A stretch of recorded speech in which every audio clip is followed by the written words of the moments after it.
God bless America. Hello, everybody. It's the Talk Radio Protege back from the weekend here with another short video. If you ever needed evidence that it was not the alt-right bringing the violence to these free speech rallies and whatnot, here it is. Berkeley Antifa protest turns violent as anti-fascists swarm park. And what is interesting to note is that they were protesting this March Against Marxism rally that was supposed to happen, I think, over the weekend. It says August 27th, so that would be yesterday. But yeah, this rally that they were protesting didn't actually happen. Black-clad belligerents carrying red flags reportedly assaulted bystanders and turned their ire on a passive police force who are standing by to monitor the situation. Many participants called for the overthrow of the U.S. government. The mainstream media is not going to talk about this. You will not hear about this from the mainstream media whatsoever.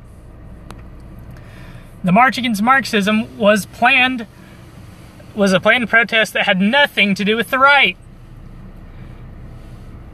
By any means necessary, the Antifa terrorist group claimed it was a neo-Nazi rally, when it was actually organized by a transgender woman. The alt-right and neo-Nazis don't like transgender people.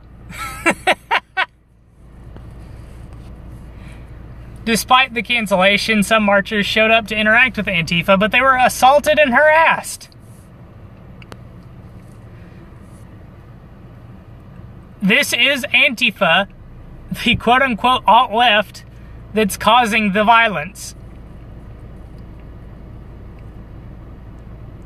Police were issued a stand-down order because that's what California does when violent protesters show up. They call their police force back.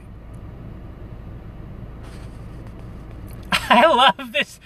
I love this tweet. What was that Gary Cohn said about hashtag Antifa again?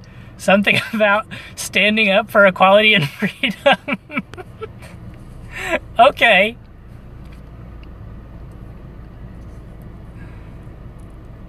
They just beat up people. Antifa doesn't care who they're beating up. They're gonna call anybody Nazis. And journalists were not spared from the violence. Antifa members can be heard yelling, "Take his camera, take his phone."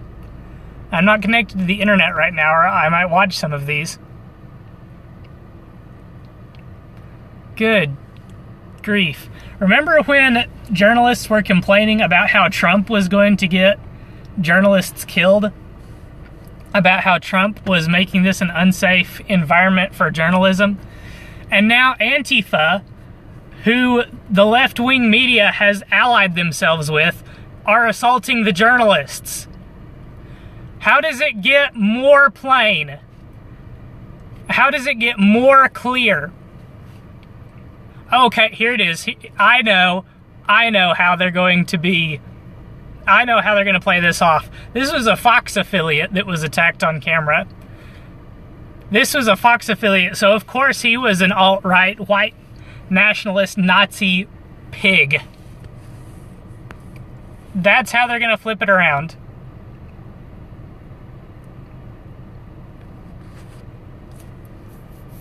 Oh, finally the police get involved. Maybe they didn't think that stand-down order was very prudently given. So yeah. Antifa are the ones peddling in violence and terrorism. That's all that you can say about it. The alt-right in this case, the alt-right did nothing wrong. This is probably the worst nightmare of the left being realized.